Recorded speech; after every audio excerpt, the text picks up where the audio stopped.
welcome again to Mr. Kumar's class channel. I'm here with another video, a solution video. It's today's 10th class CBSE paper, English paper. So here's a solution video. Let's do it, right? So मुझे ऐसा लगता है कि ये second set है इसका, okay, and B लिखा हुआ है तो सेकंड सेट होगा. और फर्स्ट जो हमारा पैसेज दिया हुआ है वो एक अनसीन पैसेज है. तो अनसीन पैसेज जो फॉसिल फ्यूल्स के ऊपर है और इसके क्वेश्चंस जो हैं अपने सीधा डायरेक्टली देखते हैं. तो जैसा आपने आंसर किया होगा आपको मालूम रहेगा. So which of the following statements best describe the difference between renewable energy sources and alternate energy sources. तो इसमें जो डिफरेंस जो बताया गया था तो उसके अकॉर्डिंग जो आंसर रहता है वो इसका आंसर रहता है बी. ए क्यों नहीं है? क्योंकि यहाँ लिखा है alternative energy sources are more expensive, जबकि हमने पैसेज में पढ़ा है कि जो अल्टरनेटिव एनर्जी सोर्सेज जो है वो एक्सपेंसिव नहीं है, तो बल्कि इसकी जगह पर क्या है कि जो इक्विपमेंट्स हैं, जो चीज़ें चाहिए, जो है ना डिवाइसेस चाहिए, वो महंगी है. तो इसके हिसाब से इसका आंसर जो है वो बी ही आना चाहिए. और इसके बाद नेक्स्ट चलते हैं तो क्वेश्चन नंबर 2 पर, right. What is the tone of the writer and the given lines from paragraph 4. Rationalize your response in about 40 words. However, thanks to increased demand, more experienced energy developers, competitive supply chains, improved renewable technologies, and enhanced energy efficiency capabilities, that's no longer the case. तो मतलब इसमें tone क्या है, इस line से क्या पता चलता है कि वैसे तो पुराने टाइम में जो लोग थे, लोगों के लिए जो इस तरह की एनर्जी को यूज़ करना कॉमन नहीं था क्योंकि महंगे थे इक्विपमेंट्स, लेकिन अब चलो थैंकफुली काफ़ी कुछ चेंज हो गया. तो इसमें जो टोन है वो टोन कैसी है? तो वो टोन जो इसके अकॉर्डिंग लग रही है वो है रिलीफ की, कि इसमें रिलीफ मिल रहा है और सेटिस्फेक्शन है कि चलो अच्छा हुआ कि इसमें चेंजेस हो गए, कि अब ये रिसोर्सेज जो है अवेलेबल हैं आम लोगों के लिए. तो लेकिन एक बात ध्यान रखना है कि सीबीएसई का पेपर है तो इसमें ज़रूरी नहीं है कि आपने ये सेम वर्ड लिखा होगा तभी इसको सही माना जाएगा, बल्कि इसका सेंस सही होना चाहिए. Coming to the next question, complete the sentence appropriately. In the past, alternative energy sources were not used much by the consumers because, यानी कि कंज्यूमर के द्वारा ज़्यादातर यूज़ नहीं किए जाते थे अल्टरनेटिव एनर्जी सोर्सेज. तो ऐसा क्यों है, इसके पीछे रीज़न क्या है? तो इसका रीज़न जो है सीधा सा दिया हुआ है. वो कौन सा है? पैराग्राफ 4 के अंदर अगर आप चलेंगे तो आपको देखेंगे पैराग्राफ 4, यहाँ है इसका answer. The equipment necessary to harness energy from alternative sources used to be so expensive that it wasn't practical for consumer use. Practically नहीं था कंज्यूमर्स के यूज़ के लिए क्योंकि इक्विपमेंट जो थे वो काफ़ी महंगे थे. तो इसका आंसर ये वाला रहने वाला है. उसके बाद चलते हैं नेक्स्ट क्वेश्चन पर, क्वेश्चन नंबर 4, राइट. तो the passage includes some words that are opposites of each other. From the sets A to E below, identify 2 sets of antonyms. यानी 5 सेट दिए हुए हैं इसके अंदर, first second A B C D E. इसमें से 2 set ऐसे choose करने हैं जिनके वर्ड्स एंटोनिम यानी कह सकते हैं कि एक दूसरे के अपोजिट इस तरह से यूज़ हुए हैं. तो फर्स्ट जो है वो तो है बी अपना आंसर, एग्जॉस्टिबल एंड इनएग्जॉस्टिबल. और सेकंड जो है वो है सटल एंड वर्सेटाइल, क्योंकि पावर एंड जनरेट जो है दोनों सेम मीनिंग रखते हैं, जनरेट एंड प्रोड्यूस भी सेम मीनिंग रखते हैं, सस्टेनेबल एंड एग्जॉस्टिबल, ठीक है. इस तरह के ये वर्ड वैसे तो अपोजिट हैं लेकिन ये वर्ड आया ही नहीं है, सस्टेनेबल वर्ड नहीं आया, तो कहीं तो ये आंसर गलत हो जाएगा. तो बी और सी जो है इसके आंसर रहेंगे. Next question 5th, who is the leader of renewable energy pack and why. जो रिन्यूएबल एनर्जी जो है उसके लीडर कौन है और क्यों है? तो सिंपल सी बात है, इसका जो लीडर है वो कौन है, इसमें साफ साफ लिखा हुआ है, वो है विंड एनर्जी, राइट. तो इसका आंसर जो है वो है 5th पैराग्राफ के अंदर दिया हुआ है यहाँ पर. तो 5th पैराग्राफ देख लेते हैं अपने फटाफट. ये रहा, राइट. इसका आंसर दिया हुआ the leader of the renewable energy package wind energy. और ऐसा क्यों है? क्योंकि सिंपल सी बात है, ये रिन्यूएबल एनर्जी है और ये कभी ख़त्म नहीं होने वाली, सबसे ज़्यादा रहने वाली है, इस तरह से कह सकते हैं. या फिर ऐसा कह सकते हैं कि सबसे ज़्यादा अभी तक ये यूज़ हो रही है, राइट. इसकी एफिशिएंसी की बात करते हैं उस पॉइंट पर. और फिर आते हैं नेक्स्ट क्वेश्चन की तरफ, question number 6, right. So based on the reading of the passage, examine in about 40 words the difference between geothermal electricity and hydroelectricity. तो geothermal and hydroelectricity में difference जो है वो क्या है, तो फिर से चलते हैं अपने वापस पैसेज की तरफ. तो पैसेज नंबर 6 के अंदर इसका आंसर दिया हुआ है, यहीं से स्टार्ट कर देंगे कि geothermal electricity can directly heat and cool buildings and generated from the energy of moving water. Hydro electricity क्या करती है, is produce when water behind a dam causes turbine blades to move as it flows through an intake. तो यहाँ तक अपने इसको कर सकते हैं या फिर इसको लास्ट तक भी कर सकते हैं, पर यहाँ तक काफ़ी है, ज़्यादा बड़ा अपने को आंसर नहीं करना होता. तो उसके बाद चलते हैं वापस से नेक्स्ट क्वेश्चन की तरफ. नेक्स्ट क्वेश्चन क्या कह रहा है, what is the message conveyed in the passage. Passage के अंदर क्या मैसेज कन्वे किया गया है, तो इसके अंदर अगर बात करते हैं अपने, तो 7th नंबर क्वेश्चन राइट. तो इसके अंदर देखेंगे कि फर्स्ट ऑप्शन जो दिया हुआ है, sources should be used which are renewable, ये बिल्कुल गलत हो जाता है. There are plenty of renewable energy, गलत हो गया. Alternative energy sources are the emerging energy trends you are still evolving, नहीं कह सकते. आंसर इसका बी होना चाहिए कि wind energy is renewable as well as inexhaustible source of energy. ये रिन्यूएबल भी है और कभी ख़त्म होने वाली नहीं है, जब तक धरती रहेगी तब तक हवा रहने वाली है. तो इसका आंसर बी होगा राइट. फिर लास्ट क्वेश्चन इसका है, state whether the following statement is true और false. And what is the statement, hydro electricity is a renewable energy source used for residential as well as commercial purpose. तो according to extract बात करते हैं तो इसका answer false हो जाता है. ऐसा क्यों है, क्योंकि इसका आंसर दिया हुआ है यहाँ पर, कहाँ दिया है, और जो है पैसेज नंबर पैराग्राफ नंबर 6 के अंदर, the turbine blades and rotate generated to produce electricity that is sent to power homes. तो पावर होम्स को भेजी जाती है, नहीं ये गलत हो गया इस तरह से. सो ये तो इसका आंसर जो है वो ट्रू रहेगा राइट. 8 नंबर क्वेश्चन का आंसर ट्रू रहना चाहिए कि जो एनर्जी बनती है हाइड्रो इलेक्ट्रिसिटी से सिर्फ घरों के अंदर क्यों जाएगी, वो दोनों ही जगह रेजिडेंशियल में भी जाती है और कमर्शियल पर्पज़ में जाती है. तो ये स्टेटमेंट जो है वो ट्रू रहनी चाहिए. ओके, तो चलते हैं नेक्स्ट पैसेज की तरफ. नेक्स्ट पैसेज जो है वो मैंगो के ऊपर बेस्ड है कि मैंगो क्या है, कितना इसमें कंज्यूम हुआ है, कितनी इसकी प्रोडक्टिविटी है, नहीं प्रोड्यूस कितना होता है, इस तरह से ये क्वेश्चन दिया हुआ है. तो चलो इसके क्वेश्चन की तरफ ही चलते हैं सीधा. फर्स्ट क्वेश्चन जो इसमें दिया हुआ है right, and that is complete the following analogy appropriately based on your understanding of paragraph first. We can say that for becoming the king of jungle, lion has to be the strongest, bravest and the fiercest. So similarly, mango is known as the king of fruits because जिस तरह से शेर जंगल के अंदर सबसे strong, brave and है ना, सबसे एग्रेसिव रहता है, तो जो उसको तो किंग कहते हैं, तो इस तरह से मैंगो को भी फ्रूट का किंग कहते हैं. तो ऐसा क्यों कहते हैं, कुछ क्वालिटीज़ बतानी है. तो उसके जो अंदर जो क्वालिटीज़ दी हुई है वो क्या है, ये been component of culture and religion as useful and tasty fruit. तो इसका जो आंसर दिया हुआ है वो फर्स्ट पैराग्राफ के अंदर दिया हुआ है. तो फर्स्ट पैराग्राफ में आते हैं अपने, तो यहाँ पर इसका आंसर है ये क्या है, as a component of culture and religion as a useful and tasty fruit, इसीलिए किंग बन जाता है राइट. तो in addition to taste it is many good qualities जो कि इसको क्या बनाती है, किंग ऑफ फ्रूट्स बना देती है. तो ये इसका आंसर है. फिर चलते हैं अपने सेकंड क्वेश्चन की तरफ. Fill in the blanks with appropriate option from those given in the brackets based on your understanding of paragraph 2. The statement that India is the largest producer of mangoes with 45.88% of the total world production can be attributed to Indian orchardists is an. ये fact है या opinion है, ये fact है क्योंकि इतना जो production हो रहा है.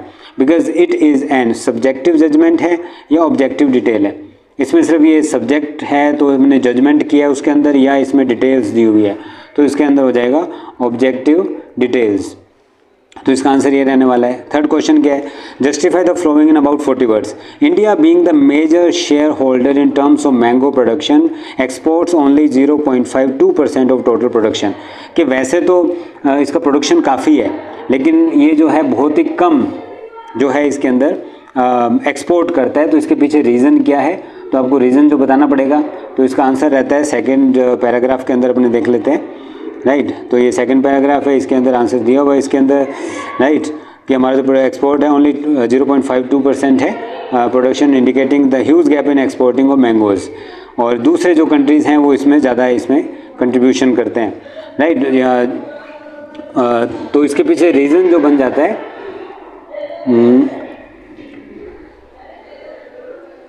हाँ ठीक है, ये गैप की वजह से ये है कि हमारा जो एक्सपोर्ट है वो अच्छा नहीं है, इस वजह से ऐसा हो रहा है, राइट। ओके, तो आपको सिर्फ इसी बात को ही एक्सप्लेन करना था कि असल में हो क्या रहा है, राइट। चलो फिर आगे देखते हैं। नेक्स्ट क्वेश्चन रहता है फोर्थ क्वेश्चन क्या कह रहा है, based on the table which 3 countries were at with each other in terms of mango import from India in 2019 and 20। 19-20 के हिसाब से कौन सी 3 कंट्रीज़ बतानी है जो एकदम इक्वल चल रही है, जिसका जो एक्सपोर्ट है वो सेम हुआ है। अगर 3 की बात करें तो ये 6 भी दिया हुआ है, 6 and 6 भी दिया है, लेकिन ध्यान रहे कि ये अदर्स लिखा हुआ है, ये अदर कंट्रीज़ नहीं है कोई, तो इसके हिसाब से फिर इसके अंदर बहुत सारी कंट्रीज़ हो सकती है, तो ये नहीं मानेंगे। फिर है 2, 2 and 2, तो इसके हिसाब से USA, कुवैत एंड बहरान, तो इस तरह से 3 ये आंसर इसके हो जाएंगे। फिर चलते हैं नेक्स्ट क्वेश्चन की तरफ, और वो क्या है, the top mango importing country is the USA.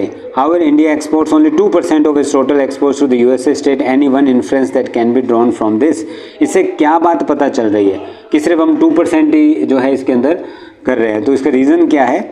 तो रीज़न है, थर्ड पैराग्राफ अपने देख लेते हैं इसका। तो इसके अंदर रीज़न है कि इसमें Malaysia and Russia can be the other, जो ठीक है, हाँ ये रहा। द क्रिटिकल इशू क्या है, क्यों हम ऐसा कर रहे हैं, सिर्फ 2% ही क्यों करते हैं?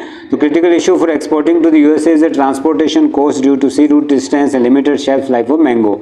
जबकि दूसरी तरफ ये ऐसा नहीं होता है, तो ये इसका आंसर है कि हम क्या कर रहे हैं कि हमारे पास जो है ये जल्दी ख़राब हो जाता है, और वैसे भी जो रूट काफ़ी लंबा पड़ता है, इस वजह से प्रॉब्लम फेस करनी पड़ती है, इसलिए हमारा कम है, राइट। उसके बाद क्वेश्चन आता है next, in the given sentence taken from paragraph 2 select the option that correctly replaces the underline word. Challenges को जो रिप्लेस कर सकता है विद इस मोस्ट लाइकली एंटोनिम, लेकिन ध्यान रखना है कि इसका सिनोनिम नहीं पूछा, एंटोनिम पूछा है। तो चैलेंजेस फॉर इंडियन इंटेलिजेंस का जो अपोजिट क्या हो सकता है, जैसे एनिग्मास की बात करें तो एनिग्मा जो होता है इसका मतलब क्या रहता है, इसका मतलब कोई पहेली या है ना मिस्ट्री रहता है। प्रोवोकेशन, उकसाना, किसी को एक्साइट करना। डिस्प्यूट्स का मतलब वो झगड़े होता है। तो चैलेंजेस मतलब जो चैलेंज का अपोजिट सॉल्यूशन, ये इसका आंसर हो जाएगा। Why is India described as the largest producer of mangoes in the world. तो इंडिया को सबसे ज़्यादा लार्जेस्ट प्रोड्यूसर क्यों कहा गया, क्या रीज़न हो सकता है? तो चलते हैं सीधा ही पैराग्राफ 2 के अंदर। ऐसा क्यों है? क्योंकि mango is grown in the area of 5.58 million hectares of area in the world, लेकिन India is the largest producer of mangoes with 46.02 45.88% of the total world area in production respectively. इसलिए है ना, तो इस वजह से ही इंडिया जो है वो मेजर प्रोडक्शन करने वाला एक देश बन जाता है, राइट। उसके बाद चलते हैं फिर नेक्स्ट क्वेश्चन की तरफ, right. Question number 8, which of the flowing is the main take away from the study mentioned in the passage. तो इस पैसेज के अकॉर्डिंग जो टेक अवे कह सकते हैं, या ऐसा कोई कमी कह सकते हैं, ऐसी कोई चीज़ जो इसमें मेंशन नहीं की हुई है, राइट। तो अब देखो, UAE imported most mangoes from India in 2019 and 20, ये सही बात है ना। और फिर India is the largest producer of mangoes and by putting in more efforts has the potential to be largest exporter too, ये भी सही है, ये भी सही है, लेकिन ये थोड़ा सही नहीं है। लेकिन अपने को क्वेश्चन को जो आंसर देना है भाई, इस पैराग्राफ के अकॉर्डिंग आपको सबसे ज़्यादा सूटेबल कौन सा लगता है? तो सूटेबल सबसे ज़्यादा ये भी सही है, इसमें कोई डाउट नहीं है ना। मोर स्टडी चाहिए इसके अंदर, इसमें भी कोई डाउट नहीं है, लेकिन जिससे कि एक्सपोर्ट जो है बढ़ सके। लेकिन ये जो सी ऑप्शन है ये ज़्यादा एक्यूरेट लगता है कि लार्जेस्ट प्रोड्यूसर मैंगोज़ का है देश, लेकिन इसमें थोड़ा और एफर्ट डालें तो हम सबसे ज़्यादा लार्जेस्ट एक्सपोर्टर का जो टाइटल वो भी गेन कर सकते हैं, इतना हमें पोटेंशियल है। तो मेरे अकॉर्डिंग इसका आंसर सी होना चाहिए। बाकी डिपेंड करता है आंसर की के ऊपर, एग्जामिनर्स के ऊपर, कि वो किस CBSE इसको कौन सा आंसर सही मानता है। चलिए फिर अब आते हैं सीधा ग्रामर के ऊपर। तो हमारा ग्रामर पोर्शन यहाँ शुरू हो जाता है, राइट। फर्स्ट क्वेश्चन है, fill in the blank by using correct form of the word.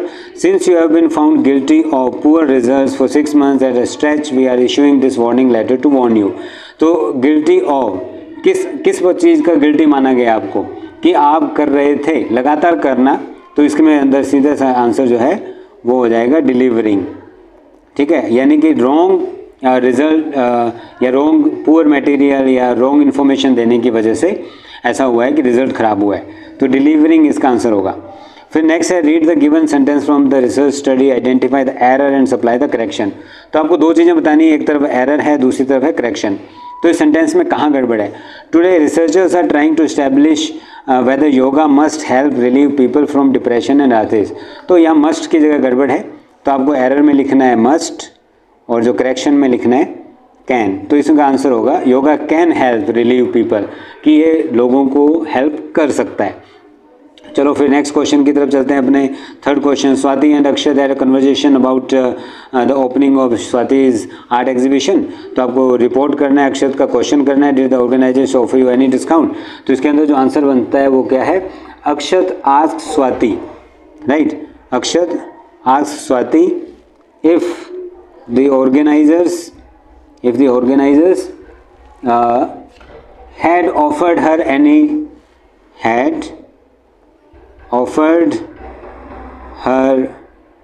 any discount, right. तो ये इसका आंसर रहेगा, सिंपल सा। नेक्स्ट क्वेश्चन चलते हैं fourth. Read the dialogue between Manish and his father regarding Manish cricket coaching. तो इसका क्वेश्चन का जो आंसर है वो क्या रहने वाला है, देखते हैं। तो फादर एंड मनीष के दो डायलॉग हैं इसके अंदर। Manish father's ask him, Manish answer in affirmative. तो मनीष का यहाँ आंसर जो दिख रहा है वो अफर्मेटिव के अंदर है, और जिसमें वो पूछ रहे हैं, बता रहे हैं कि that new coach was very motivating and push them to perform better, कि न्यू कोच अच्छा है और उनको पुश करता है, मोटिवेट करता है कि वो अच्छा परफॉर्म करें। तो मनीष फादर का जो क्वेश्चन रहेगा ना, अब जैसे सिंपल सी बात है कि वो पास में रहना चाहिए, आस्क दिया हुआ है यानी इंटेरोगेटिव, तो इफ़ होगा, इफ़ वाला इसके अंदर दो दिए हुआ है। अब ही इज़ गेटिंग कैसे हो सकता है, क्योंकि अब क्वेश्चन जो है वो क्या चल रहा है, न्यू कोच वॉज पास्ट में चल रहा है, तो इसके हिसाब से क्या आना चाहिए, गॉट, सेकेंड फॉर्म आनी चाहिए। तो इसका आंसर अपने पास हो जाएगा A, right. Question number fifth simple सा है, इट हेल्प्स एनीवन जब भी किसी पर्सन की बात आती है तो भाई सीधी सी बात है हु का यूज़ करना है। It helps anyone who wants to enter into a contractual relationships, okay. तो इस तरह से ये आंसर हो जाएगा। फिर चलते हैं नेक्स्ट क्वेश्चन की तरफ। क्वेश्चन नंबर 6, इसका आंसर क्या है, identify the error and supply correction of given sentence. We live in ever changed world. तो एवर चेंज्ड वर्ल्ड आ गया, तो यही एरर आ गई कि एवर चेंज नहीं होता है। एवर चेंज का मतलब तो है जो चेंज हो गया है, तो चेंज की जगह क्या आ जाएगा, चेंजिंग, राइट। तो इसका आंसर क्या होगा, चेंजिंग, एवर चेंजिंग। तो इसका आंसर यहाँ पर करेक्शन में आ जाएगा चेंजिंग। और एक और चीज़ का ध्यान रखना है इसके अंदर एक हाइफन मिसिंग है, तो एवर और चेंजिंग के बीच में एक हाइफन भी लगाना है। फिर आता है नेक्स्ट क्वेश्चन, फिर से एरर वाला है क्वेश्चन ये, the search for better employment opportunities are the key mechanism. तो यहाँ पर जो है आर, यहीं पर इसके अंदर गड़बड़ है, जबकि यहाँ आर नहीं होना चाहिए, आर की जगह इज होना चाहिए, ठीक है। तो सर्च के हिसाब से ही चलेगा, तो इसका आंसर हो जाएगा सी। फिर चलते हैं नेक्स्ट की तरफ, और फिर है complete the given narrative by filling the blank with the correct option. क्या ऑप्शन आना चाहिए, the on scorching summer the desert became dry and there was no water left for the plants, the rose quickly to wilt. अब simple सी बात है कि इसमें जो दिया हुआ है बिगिन एंड बिगिन्स, ये तो प्रेजेंट के हैं, दोनों कैंसिल हो गए। बिगिनिंग बिना हेल्पिंग वर्ब के आ नहीं सकता, हेल्पिंग वर्ब यहाँ दी नहीं, एक ही आंसर बनता है बिगिन। और क्योंकि यह वाटर लेफ्ट और पास्ट में चल रहा था वैसे ही है ना, वोज वगैरह दिया, तो ये पूरा सेंटेंस पास्ट में था, तो इसलिए आंसर भी क्या हो जाएगा, begin, verbs second form, right. उसके बाद नेक्स्ट क्वेश्चन क्या कहता है, रिपोर्ट द डायलॉग बिटवीन, है ना, डायलॉग दिया हुआ है तो आपको नरेशन का पार्ट है ये, डायरेक्ट और इनडायरेक्ट स्पीच। तो इसमें क्या दिया हुआ है, are you excited about your sister's marriage, yes indeed my family has been busy with the preparation for the past 2 months। अब यहाँ पे देखो क्या दिया है, Deepika ask Nida if she was excited about her sister marriage, तो Nida answer in affirmative and explain that. अब क्या किया, माई फैमिली को हो जाएगा निदा के हिसाब से हर, क्या हो जाएगा, हर फैमिली, राइट, हर फैमिली किधर गया, हर फैमिली हैज़ बीन किस में चेंज होता है, हैड बीन। हर family had been busy with preparation for the past 2 months। Past को अपने प्रीवियस भी कर सकते हैं, प्रीवियस 2 months, जैसे लास्ट को अपने प्रीवियस में चेंज करते हैं तो ये प्रीवियस हो सकता है, राइट। और उसके बाद आते हैं फिर से नेक्स्ट क्वेश्चन पर, क्वेश्चन नंबर 10, ये क्या कहता है, fill in the blank with choosing the correct option. We use essential cookies to make our site work. With your consent, we may also use non-essential cookies to and analyze website traffic. जब 2 आता है तो पता है 2 infinitive 2 के साथ आना चाहिए फर्स्ट फॉर्म, तो 2, अब फर्स्ट फॉर्म दिया हुआ है, इम्प्रूव यहाँ दिया हुआ है और इसमें दिया हुआ है, यानी 2 तो गलत हो गए। अब 2 में से देखते हैं कि 4 किसके लिए, cookies to improve user experience होता है या यूजिंग एक्सपीरियंस होता है, तो हमेशा यूज़र एक्सपीरियंस ही देखा जाता है, तो आंसर हो जाएगा ए, राइट। चलो फिर नेक्स्ट क्वेश्चन पे चलते हैं, क्वेश्चन नंबर 11, ये क्या कहता है, the road to success lies along the path that's, यानी जो सक्सेस की रोड है वो किस रास्ते के साथ साथ है, यानी जो कि रिसाइकलिंग बिन्स के साथ साथ होती है। तो अब सिंपल सी बात है, okay, the road to success lies along the path that's that lining with that line to that line with that is line with, हाँ ठीक है। तो इसमें लाइन विद आ जाएगा क्योंकि जो पहले से ही रिसाइकल बिन्स के साथ में लाइन विद है, तो इसका आंसर हो जाएगा B. Next, identify the error, फिर से एरर वाला क्वेश्चन है। Are courses offer you concise training on individual growth and personal developments, तो पर्सनल डेवलपमेंट्स नहीं होता है, पर्सनल डेवलपमेंट होता है ओनली, ओके, डेवलपमेंट, तो इसमें प्लूरल नहीं होगा, तो ये इसका आंसर है डेवलपमेंट, ओके, तो ये इसका आंसर हो जाएगा। तो ये तो था हमारा ग्रामर का पोर्शन, राइट। अब उसके बाद आ जाता है क्रिएटिव राइटिंग एंड स्किल। इसमें कोई बड़ा इशू नहीं था कि फर्स्ट क्वेश्चन जो हमारा है, राइट अ लेटर था to the MLA of your city in about 120 words apprising him the situation, sharing the importance of waste segregation and requesting him to take strict action against erring personnel. तो इस तरह से आपको main जो ये काम था वेस्ट मैनेजमेंट के ऊपर था, ऑफिशियल लेटर है, आपको एमएलए को लिखना था, कोई इशू नहीं है। और इसके चॉइस में जो दिया हुआ है, write a letter to the editor, ये एडिटर को लिखा जाने वाला एक लेटर था, जिसका भी पैटर्न फिक्स रहता है, इसमें भी कोई इशू नहीं आया होगा। नेक्स्ट क्वेश्चन चलते हैं फिफ्थ, और ये जो क्वेश्चन है ये आपको क्या करना था, इसमें राइट एन एनालिटिकल पैराग्राफ, आपको जो डाटा दिया हुआ है उसको एनालिसिस करके एक पैराग्राफ जनरेट करना था। तो डाटा पूरा दिया हुआ है, यहाँ पर किसका डाटा है ये, यानी कि जो पोल्यूशन है उसका, क्लाइमेट चेंज का वेरियस क्रॉप्स के ऊपर क्या प्रभाव पड़ता है। तो यहाँ पर जो प्रभाव अलग अलग दिया हुआ है, भी नेगेटिव किन किन पे पड़ता है, मिक्स किस पर है, पॉजिटिव किस पर है। तो यहाँ पर ये चार्ट पूरा दिया हुआ है, उसके हिसाब से क्रॉप्स भी दी हुई है दूसरी साइड में, तो आपको उस हिसाब से एक पैराग्राफ बनाना था, कोई मुश्किल काम नहीं था। ओके, उसके बाद फिर जो इसके चॉइस में क्वेश्चन दिया हुआ है, राइट, ये students dropping out of school is universal fact, कि स्टूडेंट्स क्या हो रहे हैं, स्कूल से ड्रॉप हो रहे हैं, यानी कि इसका मतलब ये हुआ कि स्कूल को छोड़ रहे हैं। तो उसके पीछे रीज़न जो है वो अलग अलग रीजंस यहाँ पे मेंशन किए हुए हैं कि वो रीज़न परसेंटेज के हिसाब से भी क्या रीजंस हैं कि उन्होंने ड्रॉप कर दिया है। तो उन रीजंस को अपने देखा हुआ है कि I didn't like the school, I didn't like the teachers, I had family issues, I need to work for money, I was bullied. तो अलग अलग इसमें जो है रीजंस दिए हुए हैं, आपको परसेंटेज के हिसाब से आपको इसको मेंशन करना था कि सबसे ज़्यादा रीज़न क्या है, सबसे कम क्या है, एवरेज क्या है। इस तरह से इसको एक एनालिटिकल पैराग्राफ के तौर पर जो है अपने को कन्वर्ट करना था। ये तो बड़ा इजी काम था। उसके बाद चलते हैं अपने सेक्शन सी की तरफ, जो है कि लिटरेचर पार्ट, राइट। तो इसके अंदर एक पैराग्राफ दिया हुआ है, और ये पैराग्राफ क्या है, the train pulled out of the station, Pranjal buried his nose in the detective book again. तो ये वाला जो है वो glimpses of India T from Assam से लिया हुआ है। तो इसके क्वेश्चन देख लेते हैं सीधा ही अपने। State any one inference about Rajveer from the given context. Rajveer too was an ardent fan of detective stories, but at the moment he was keen on looking at the beautiful scenery. वैसे तो वो detective stories का बहुत शौकीन था, लेकिन अभी वो at the time beautiful scenery को एंजॉय कर रहा था। तो इससे आप क्या बता सकते हो राजवीर के बारे में, इन्फर करना है आपको पैसे से। तो इसका मतलब जो है वो सिंपल सा है कि वैसे तो वो जो राजवीर है वो क्या है, एक रीडर है, एक सीरियस रीडर है, लेकिन उसके साथ साथ वो एक नेचर लवर भी है। तो अपने ये आंसर कर सकते हैं इसके अंदर। फिर आता है क्वेश्चन नंबर 2, से ट्रू और false. The reason Rajveer was interested in looking at the beautiful scenery was that the detective book he was reading was not interesting. ऐसा नहीं है, अगर वो इंटरेस्टिंग होती नहीं तो वो पढ़ता ही नहीं। और जैसा हमें पता है कि डिटेक्टिव स्टोरीज में उसको इंटरेस्ट है, तो इंटरेस्ट तो था, लेकिन बाहर नेचर जो है वो फर्स्ट टाइम देख रहा था, तो ये उसके लिए बहुत ज़्यादा और ज़्यादा इंटरेस्टिंग थी। तो अपने कह सकते हैं कि ये जो स्टेटमेंट है ये क्या है, ये फॉल्स है, राइट। फिर चलते हैं नेक्स्ट क्वेश्चन की तरफ। क्वेश्चन नंबर 3, ये क्या कहता है, people who live in big cities are always fascinated by the natural beauty and abundant greenery. Elaborate in about 40 words with reference to the extract. यानी जो शहर में रहने वाले लोग जो होते हैं वो ऐसी ग्रीनरी या ब्यूटीफुल सीनरी की तरफ ज़्यादा अट्रैक्ट होते हैं, आप बताओ। तो जैसे हम इसी पैसेज में से एग्जांपल ले सकते हैं कि क्योंकि वो जो दोस्त है वो कभी भी जो है शहर से बाहर नहीं निकला, फर्स्ट टाइम अपने दोस्त के साथ समर वेकेशंस में जा रहा है घूमने के लिए, तो वहाँ बाहर जो है फर्स्ट टाइम ट्रेन से इस तरह की सीनरी देखता है, तो वो उसको अट्रैक्ट करती है। तो हम कह सकते हैं कि वो ज़्यादा फैसिनेटेड होते हैं। फिर लास्ट क्वेश्चन क्या है, which phrase would correctly substitute doll like figure. जो एक लास्ट लाइन दी हुई थी कि डॉल लाइक फिगर्स वो खेतों में दिख रहे थे, तो इसका जो एक अल्टरनेटिव वर्ड क्या हो सकता है, यानी जो अप्रोप्रिएट अल्टरनेटिव अपने वर्ड क्या यूज़ कर सकते हैं। तो हमें पता है कि डॉल लाइक फिगर्स किन के लिए यूज़ किया है, वो यूज़ किया है टी प्लकर्स के लिए, राइट। तो टी प्लकर्स मैं इसकी जगह आंसर कर सकता हूँ कि वो टी प्लकर्स हैं जिनके लिए ये फिगर यूज़ हुआ है।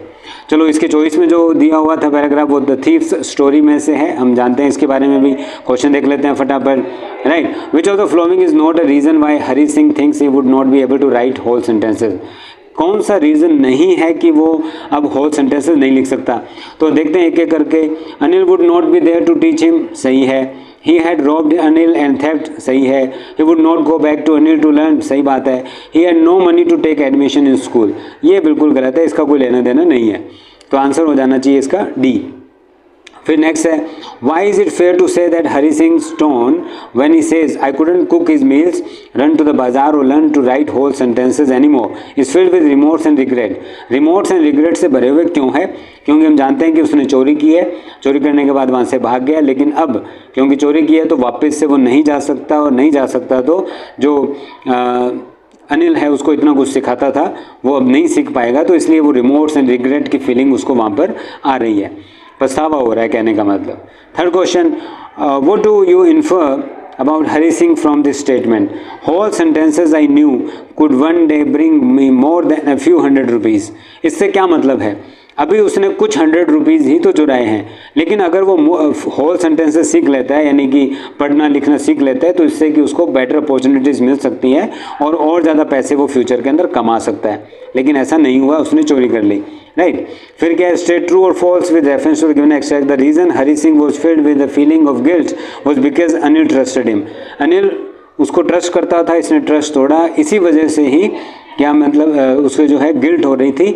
तो ये क्या सही है या गलत है? तो बिल्कुल सही बात है, क्योंकि विश्वास तोड़ा, इस बात का ज़्यादा गिल्ट है। तो इसका आंसर भी क्या हो जाएगा? ट्रू होगा। ओके, फिर चलते हैं नेक्स्ट अपने जो है 7 नंबर क्वेश्चन, जो कि स्ट्रेंजर्स दिए हुए हैं पोइम में से, राइट। तो क्या स्ट्रेंजर फर्स्ट जो है how to tell wild animals में दिया हुआ है, कैमलियन के बारे में है। ओके, तो इसमें देखो क्या है, fill in the blank with one word. आपको वन वर्ड से पढ़ना है, यानी कि क्या है, when the speaker says if there is nothing on the tree it is the chameleon you see he refers. तो जब कुछ नहीं दिखता था वो कैमलियन है। ही रेफर्स टू, क्या रेफर कर रहा है, कौन सी क्वालिटी बता रहा है? As characteristic trait of a true chameleon, यानी उसका एक असली गुण बता रहे हैं। वो गुण क्या है? वो गुण अपने अलग अलग बता सकते हैं, जैसे कई अलग अलग मीनिंग हो सकते हैं, जैसे हाइड होना है ना, या डिस्गाइज होना, यानी एक वेश बना लेना, छुप जाना, ये मीनिंग हो सकता है। उसके अलावा डिसअपीयर हो सकता है कि वो गायब हो जाता है, ये भी उसका एक ट्रेट है। या कह सकते हैं कि वो चेंजेस इट्स कलर, राइट, अपना कलर जो है वो चेंज कर लेता है, ये भी तो उसका गुण है एक। तो ये इनमें से कोई भी एक सिंगल वर्ड अपनी यूज़ कर सकता है। What does the speaker mean when he says a lizard sort of thing? जब वो कहते हैं कि लिजर्ड सॉर्ट ऑफ, लिजर्ड के जैसे दिखने वाली चीज़ है, तो इसका मतलब क्या है?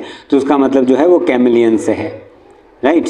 Okay, which of the following best describe the speaker's disposition while describing the chameleon? किस तरह का एक टोन या इस तरह का भाव वो शो कर रहे हैं जब वो कैमलियन को एक्सप्रेस कर रहे हैं, एक्सप्लेन कर रहे हैं? इनडिफरेंट का मतलब तो कोई फ़र्क नहीं पड़ना। डिसमिसिव, डिसमिसिव का मतलब रहता है कि वो खारिज कर रहा है, यानी उसको एग्री नहीं करता। रिस्पेक्टफुल यानी रिस्पेक्ट शो कर रहा है। तो रिस्पेक्ट वगैरह ऐसे कुछ नहीं है, ये जो बातें कही गई है बड़े प्लेफुल मैनर में कही गई है। तो इसका अकॉर्डिंग जो इसके अकॉर्डिंग आंसर जो है वो बी होना चाहिए।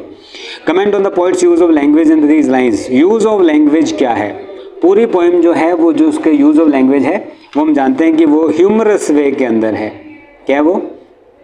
ह्यूमरस, मजाकिया वे में कही गई है, ठीक है, यानी explain in A funny way, बड़े फनी वे के अंदर एक्सप्लेन किया गया है। और क्योंकि 40 वर्ड्स में लिखना है तो अपने एक्सप्लेन कर सकते हैं कि कौन कौन से एनिमल्स को एक्सप्लेन किया है। तो हमें पता है कि वो एशियन लायन हो गया, बंगाल टाइगर हो गया, बेयर एटसेट्रा, राइट, इस तरह के एनिमल्स को यूज़ किया है हर किसी को फनी वे में। तो यूज़ ऑफ लैंग्वेज जो है वो फनी एंड ह्यूमरस है, ये इसका आंसर होगा, राइट। फिर चलते हैं नेक्स्ट क्वेश्चन की तरफ जो चॉइस में दिया हुआ है, my head is full of whispers which tomorrow will be silent, the trees poem में से है। तो इसके जो क्वेश्चन हैं वो क्या है, identify the figure of speech use in the line the trees are stumbling forward into the night, यानी ट्रीज जो है वो लड़खड़ाते हुए नाइट में आगे बढ़ रहे हैं। तो बढ़ना या चलना जो है वो इंसानों का गुण है, तो इसमें सिंपल सी बात है जो यूज़ हुआ है वो है पर्सोनिफिकेशन, राइट, पर्सोनिफिकेशन यूज़ हुआ है। ओके,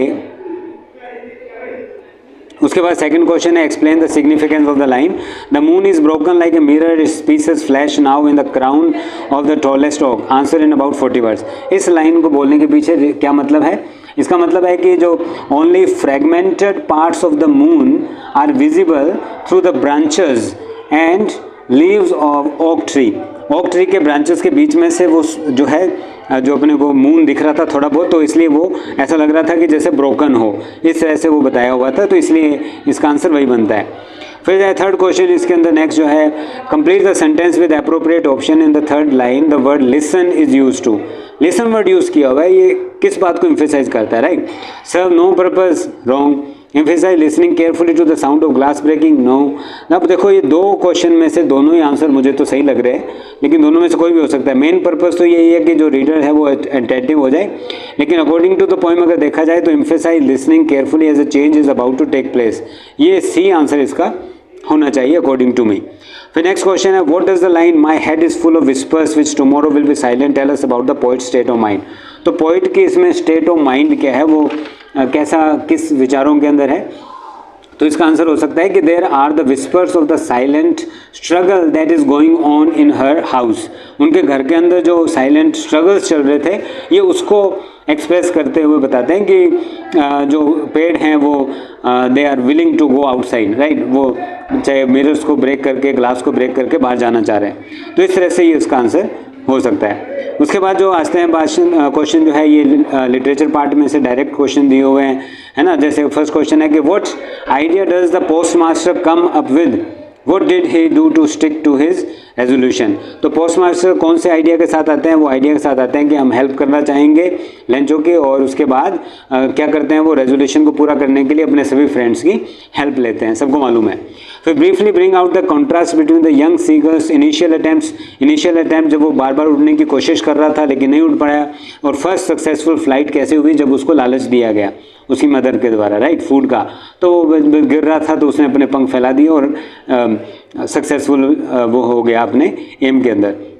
नेक्स्ट क्वेश्चन क्या है, दो गए। फिर explain why Amanda wants to be an orphan, वो ऑर्फन क्यों होना चाहती है जब वो कहती है कि I am an orphan roaming the street, I pattern soft dust with my हर्स्ट bare feet, silence is golden the freedom is sweet, ऐसा क्यों कहती है। तो इसका आंसर सिंपल सा ही है कि वो क्या करना चाहती है, वो she wants to be alone and enjoy being herself, खुद के साथ अकेले रहना वो इन्जॉय करना चाहती है। तो इसको थोड़ा सा एलोब्रेट करना होता है, उस हिसाब से लिखना है।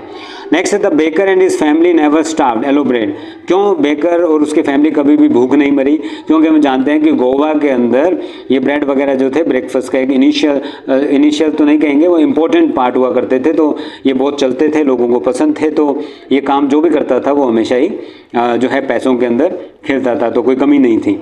फिर आता है next fifth question, Ogden Nash the tale of custard the dragon is a humorous ballad, ballad क्या होता है, song on a poem that tells a story, तो ये ह्यूमरस वे में लिखी गई है, तो पता ही है the tale of custard the dragon के अंदर कि किस तरह से बाकी जानवर जो अपने आप को क्रेजियस समझते थे, एक को कावर्ड समझते थे, लेकिन एट लास्ट क्या हुआ, रियलाइजेशन हुआ कि जो क्रेजियस फील करते थे वो सब चोर निकले, यानी कायर निकले, ऐसा कह सकते हैं। और जो ड्रैगन जो कस्टर्ड नाम का ड्रैगन था वो उसके अंदर एक ब्रेव पर्सन निकला जो कि कभी भी शो ऑफ नहीं करता था।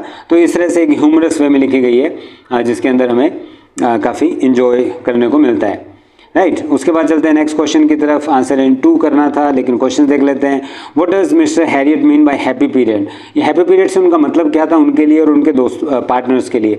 तो हैप्पी पीरियड वो टाइम था जब जो ट्रिकी नाम का डॉग उनके पास था, तो उनकी जो मालकिन थी, राइट, वो उनको बार बार हर डेली पर्पज़ पे अंडे, ब्रेकफास्ट वगैरह सब चीज़ें, फ्रूट्स वगैरह देती थी। तो वो चाहते थे कि ये जो इन्जॉयमेंट है कभी ख़त्म ना हो, ये इसलिए उनको ये जो पीरियड था हैप्पी पीरियड उसको बोला। फिर नेक्स्ट क्वेश्चन है justify how Ebright's mother played an important part in becoming a scientist. उनकी मदर का इंपॉर्टेंट पार्ट क्या था, सबको मालूम है कि जब उन्होंने एक गलत तरीके से इंटरप्रेट किया था लेटर को, है ना। तो उसकी मदर अगर ऐसा नहीं करती तो कभी भी एक साइंटिस्ट नहीं बन पाते। नेक्स्ट है well known book of nursery rhyme save the world from Martin invasion. तो मार्टिन मतलब मंगल ग्रह से आए हुए जो एलियंस से का इन्वेजन से एक राइम से भरी हुई बुक ने बचा लिया। कैसे, तो हमें पता है कि कैसे वो बुक थी, और उसके अंदर इस तरह से जब स्टोरी लिखी हुई थी कि वे कितने एग्रेसिव हो सकते हैं ये अर्थ वाले लोग, तो इसलिए वो बुक जो थी एक हेल्पफुल हुई और वो वहाँ से वापस चले गए, राइट। उसके बाद लास्ट के जो क्वेश्चन दिए हुए हैं आपको एक करना होता है, चॉइस में दिए होते हैं। ये जो क्वेश्चन होते हैं ये टोटली जो है वैल्यू बेस्ड क्वेश्चंस है। इसके अंदर आपको खुद की तरफ से आंसर करना पड़ता है, लेकिन सीबीएसई साफ साफ कहता है कि इसके अंदर समरी नहीं होनी चाहिए। अगर आप समरी लिख के आए हैं तो उसके उतने नंबर नहीं मिलेंगे। सीबीएसई कुछ नंबर तो देगा लेकिन उतने नंबर नहीं देने वाला। तो इसके अंदर जैसे दिया हुआ था desire is more personal whereas vision has a broader connotation. Desire जो है पर्सनल है और जबकि विजन जो होता है ब्रॉडर कॉनोटेशन होता है, उसका ब्रॉडर मीनिंग होता है। You have been asked to present an analysis of Vallie's desire and Mandela's vision. तो जैसे वैली की जो डिज़ायर थी वो कैसी पर्सनल थी, मंडेला का विजन वो सभी के लिए था, पूरे देश के लिए था। तो आपको इस तरह से इस बात को एक्सप्लेन आउट करना था। जो चॉइस में क्वेश्चन दिया हुआ है वो क्या है कि you have been chosen to address the students gathering from the nearby school. आपको एड्रेस करना है उनको how to deal with loss से डील कैसे करना है, निपटना कैसे है। तो दो चैप्टर, एक पोएम द बॉल पोएम और दूसरा चैप्टर है सरमोन एट बनारस। दोनों से आपको कुछ मैटर यूज़ करना था और आपको लिखना था इसको इस तरह से, गुड मॉर्निंग एवरीवन, जैसे कोई स्पीच आप डिलीवर कर रहे हो, लास्ट में आपको कंक्लूड करके थैंक यू बोलना था। यानी स्टार्टिंग इस तरह से करनी है, एंडिंग इस तरह से करनी है, बीच में आपको अपना मैटर लिखना था। दोनों इस पोएम से और इस चैप्टर से मैटर को, मटेरियल या इस तरह की लाइंस को, ओरिजिनल लाइंस को यूज़ करके। तो इस तरह से ये एक वैल्यू बेस्ड क्वेश्चन बन जाता है कि आपने कितनी समझ ली है, चैप्टर्स को आप एक दूसरे के साथ रिलेट कर पा रहे हैं कि नहीं कर पा रहे हैं, इस तरह के ये क्वेश्चंस होते हैं। फिर जो लास्ट क्वेश्चन था, Imagine that Griffin's conscience pricks him and he decides to write a diary entry about misusing science and endangering society। यानी किस तरह से उन्होंने साइंस को मिसयूज किया, एंडेंजर में डाल दिया, खतरे में डाल दिया सोसाइटी को। तो आप खुद एक डायरी नोट कर रहे हैं, यानी खुद आप ग्रिफिन है और एक डायरी में लिखो भाई आपने ये क्या किया, कैसे किया, किस पर्पज़ से किया, लेकिन आपने खतरे में डाल दिया। तो आपको इस तरह से सेल्फ रियलाइजिंग नोट के साथ इस क्वेश्चन के आंसर को करना था। फिर है करेक्टर आगे is the transformation development of a character throughout a story refers to the changes a character undergoes the result in their experience challenges and interactions with other characters. ये जो question है वो आपको पता है Matilda से लिया गया है। यानी नेकलेस, मैटिल्डा जो करेक्टर था नेकलेस चैप्टर के अंदर, कि किस तरह से उसके करेक्टर में चेंज आ गया, जिस तरह के वो एक्सपीरियंसेस और चैलेंजेस से अंडरगोज होती है, यानी उसके अंदर से गुजरती है। तो आपको पता है कि नेकलेस जब गुम हो गया था उसके बाद उसकी लाइफ बड़ी सिंपल हो गई थी, घर का काम खुद करती थी एक, और बड़ी मुश्किल से उसने पैसे इकट्ठे करके वो उसका जो प्राइज़ मनी थी वो वापस, प्राइज़ मनी तो नहीं सॉरी, जो उसका कॉस्ट था नेकलेस का वो रिटर्न किया। लेकिन उसके लिए काफ़ी सारे एक्सपीरियंस से जब वो गुजरी तो उसका पूरा करेक्टर ही पूरी तरह चेंज हो गया था, है ना। वो एक बड़ी सेंसिबल वूमन बन गई थी। तो आपको उस हिसाब से आपको चैप्टर को ध्यान में रखते हुए इस पॉइंट ऑफ व्यू से कि कैसे उसका कैरेक्टर चेंज हुआ ये आंसर करना था। तो इस तरह से वैल्यू बेस्ड क्वेश्चन थे। उम्मीद है कि आपने पहले ही इनकी प्रैक्टिस अच्छे से की होगी, ठीक है। तो उम्मीद है कि आपको ये समझ में आ गया होगा। अभी भी इसमें कुछ क्वेश्चंस में ऊपर नीचे थोड़ा बहुत हो सकता है, वो सीबीएसई पे डिपेंड करता है। Otherwise up to the mark की एक है ना ये सॉल्यूशन है और बड़ा इजी पेपर था। And I wish good luck for your results. Thank you very much.